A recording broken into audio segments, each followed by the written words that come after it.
everyone, so today I wanted to answer some questions.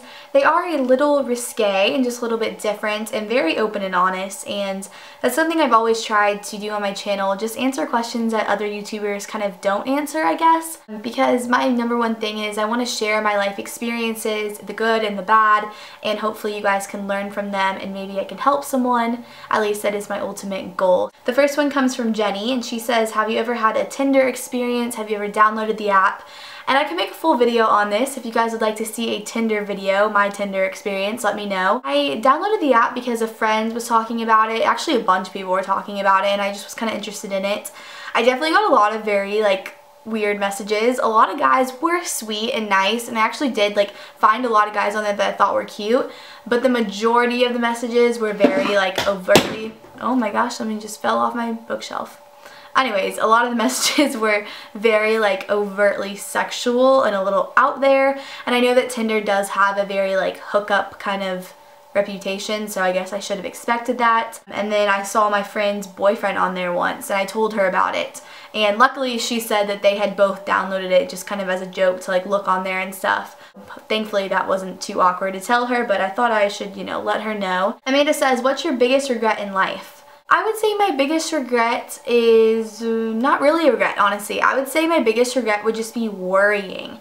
I am such an overthinker. I like to be very cautious, really think things through, try to make the best decision I can possible, and sometimes that's just not how life works out. Life is not built on being fair, and it doesn't necessarily work out the way that you deserve it to work, the way that it should work out for you or the way that you deserve it to go for you. It's just life, and that's kind of a learning experience of going through it. And I would just tell myself to not worry, because I have realized every situation, good and bad, especially the bad ones, eventually they kind of work out and you kind of become okay with it, and there always is some meaning behind it or lesson or something, and worrying about it is useless because you just gotta let things happen. And Adrienne says, what's your bra size? Now this is a question that normally, why would I answer this?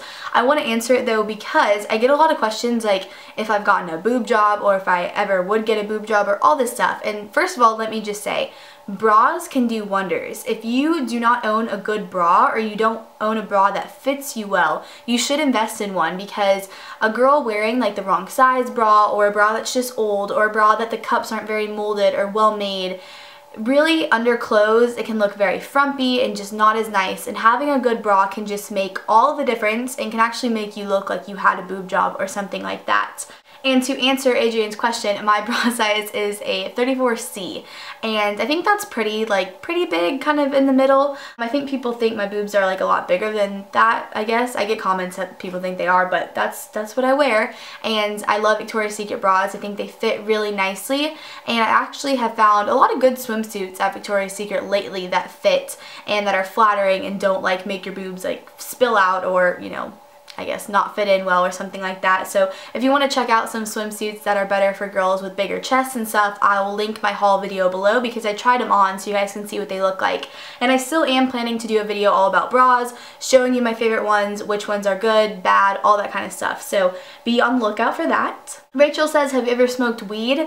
I have tried it before and I was not a fan. I actually kind of had a little bit of a really bad experience. I kind of freaked out and it scared me. It was on prom night and it was just not very good. And when I went to California, that was a big thing.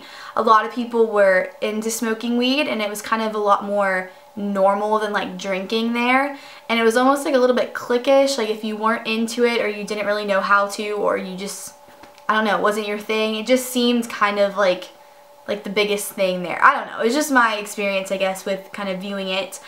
So I want to do a video kind of later on talking about weed and all that kind of stuff, because I have had people ask me about drugs and drinking and all that kind of stuff, and I think it is just something that pretty much everyone encounters or gets offered at some point in your life, and you should at least maybe know, what can happen or how to avoid it or whatever, how to be safe, all that kind of stuff. So Carla says, what's been your worst first date? And first of all, this was not a bad first date. This guy was really, really sweet. I don't know if he watches my videos. I don't think he does. He might though. I don't know. But this was definitely the craziest first date I had ever been on. We actually went to Universal Studios like Hollywood Horror Nights, which is like a really scary thing. It's a bunch of like haunted houses and stuff. And so I had asked him like up front, like, do you like scary movies? Like, is that something you'd be into? He was like, yes, totally down. We had a great time. Then the next night we went out on another date and we went and saw the movie Annabelle, which is a really creepy, scary movie about a doll. And like literally probably not even 5 minutes into the movie, he started having a seizure. And I, like, the lights were all off in the movie theater, of course. It was a scary movie. It was dark. On the screen, like, this person's like getting stabbed and getting killed, and he was having a seizure, and I just like freaked out. I didn't know what to do. I was like, I didn't know if this was actually happening or I was just imagining this. It was the craziest thing ever. And then probably like not even like a minute later, he was kind of just a little bit like foggy and a little bit out of it, but he was fine. And he then told me that that's something that sometimes happens when he gets like really scared or like overwhelmed. And I just like felt so bad because this guy, I had been with him at a haunted house like the night before, and then we came to this horror movie and that happened, and it was crazy. And like I said, it wasn't a bad first date, it was just the craziest thing that's ever happened on a first date. And I was terrified.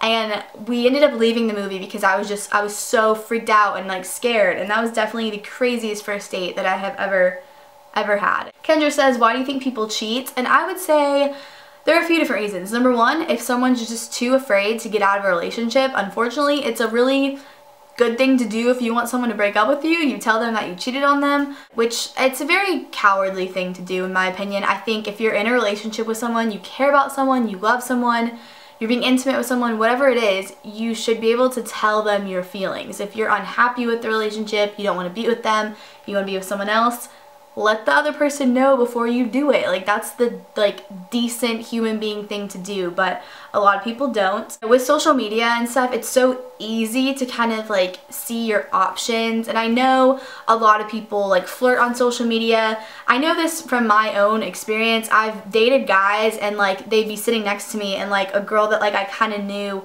would be just like liking all their Instagram pictures and then would like go message them and all this stuff, and just like people, I don't know, some people kind of get off on like hitting on someone that is in a relationship, and other people sometimes take that as like a big compliment or a challenge and they get excited by it. And I just think nowadays it's a lot easier to cheat. People are sneakier. I think people have kind of lost a little bit of meaning of like relationships and being faithful and stuff, sadly, and it's just become a lot more like common, I guess, at least that I've seen. At the very end of the day, don't do that to someone, because it really does mess people up, and it really does give them a lot of like emotional baggage and stuff for future relationships, and it's not worth it. Just be upfront and honest with someone. I have never ever been upset with someone that was upfront and honest with me, even if it was something I didn't want to hear. I would much rather hear the truth that was hard to hear than be lied to and strung along and all that kind of stuff. Like, no one deserves that, ever. Paula says, do you believe in revenge?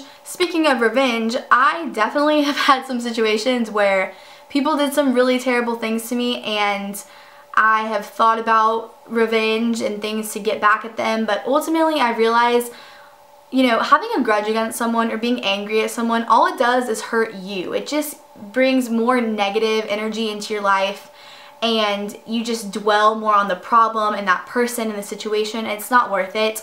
And the best thing to do is focus on yourself and focus on doing things that make you happy, it make you a better person, it make you just a more improved person. And eventually, once you get to that point, you'll forget all about that other person and the problem, and it's a much better route to go down, because revenge, whatever you do, it might make you feel good in the moment, but it's ultimately going to make whatever the problem is or the situation bigger, more dramatic. It never feels good to hurt someone. It doesn't. Like, no matter what, you have to realize that, you know, a month, a year, 10 years down the line, you sit back and you think about hurting someone, and it never feels good. So why do it? If someone does it to you, just realize that that's on them, that's their bad karma and on their conscience. So those are all the questions I'm going to answer today. I'll see you guys next time, and I hope you guys had a great night. Bye!